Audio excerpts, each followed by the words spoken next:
Donc, si vous voulez admirer ces jeunes demoiselles en plein show, ce sera uniquement le dimanche 31 janvier à la salle Caprani d'Ondres à partir de 16h30. Et maintenant, place au sport.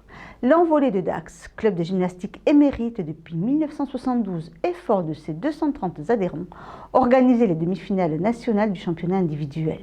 Une compétition où espoirs et seniors se sont succédés sur les agrès et tapis d'aqua pour le plus grand plaisir des amateurs de cette discipline plutôt spectaculaire. Regardez. Pour la seconde journée de la demi-finale, Benjamine, Minime et Cadette, soit environ 70 gymnastes, avaient rendez-vous sur les différents agrès pour être évalués et tenter d'accéder à la finale nationale.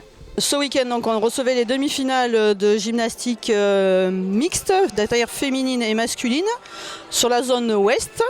Donc, hier soir sont passées toutes les catégories honneur garçon et espoir garçon. Les honneurs filles sont passées donc hier et aujourd'hui ce sont les catégories espoir, c'est-à-dire de 10 à 15 ans. Sur l'ensemble de la compétition, il y a 196 gym féminines, 40 garçons et ce matin il reste 70 jeunes à passer.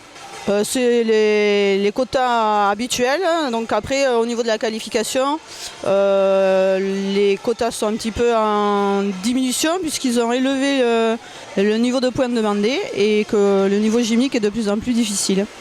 Barres asymétriques, poutres, cheval et sol, 4 épreuves pour donner le meilleur d'elles-mêmes, un moment éprouvant pour les gymnastes. Chaque gymnaste a sa propre affinité. Il y en a qui préfèrent les barres asymétriques, d'autres qui sont plus calmes et qui vont préférer la poutre. Les toniques iront plutôt au saut et au sol. Et voilà. Après l'agrès le plus point noir pour toutes les gymnastes, c'est les barres asymétriques qui est l'agrès le plus difficile techniquement. Donc généralement les classements se font sur cet agrès. Aujourd'hui, les filles ne s'arrêteront pas sur la difficulté des barres, mais plutôt sur celle de la poutre. Le plus dur, ça a été le sol. Et le plus facile, les barres. Moi j'ai préféré le sol parce que j'ai réussi et que j'ai pas chuté. Après j'aurais pu faire mieux aux autres agrès mais ça va. Le plus dur ça a été la poutre et le plus facile les barres parce que c'était facile pour mon pied. Pour aujourd'hui, la poutre c'était pour moi personnellement bof. Le plus dur ça a été la poutre et le plus facile ça a été les barres. Mon sol parce que j'avais une nouvelle chorégraphie. Donc j'ai préféré faire mon sol. Après cette journée de stress, de pleurs et de soulagement, le jury récompensait les meilleurs de chaque catégorie avec des trophées gravés par l'école de bois de Saint-Paul-les-Dax. Il y a une catégorie individuelle, donc il y aura les benjamines, les minimes et les cadettes.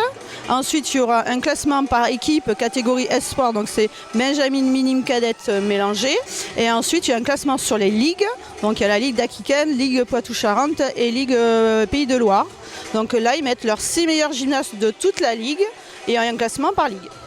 L'Envolée de Dax se place ainsi sur le podium. La Dacoise Cécile Galloger se qualifie pour la finale en remportant la première place de la catégorie cadette. Ça s'est passé très bien. J'ai fait une chute en poutre. Mais autrement, ça s'est bien passé. C'était bien, après j'ai fait 2 chutes, mais j'essaye de me concentrer, de faire comme à l'entraînement. Et en général, ça marche. Moi aussi, ça s'est bien passé. J'ai fait 0 chute. Et ce que j'ai préféré, le sol, parce que j'avais une nouveauté. Après Dax, c'est à Saint-Amand-les-Eaux, le 19 et 20 mars, qu'aura donc lieu la finale nationale.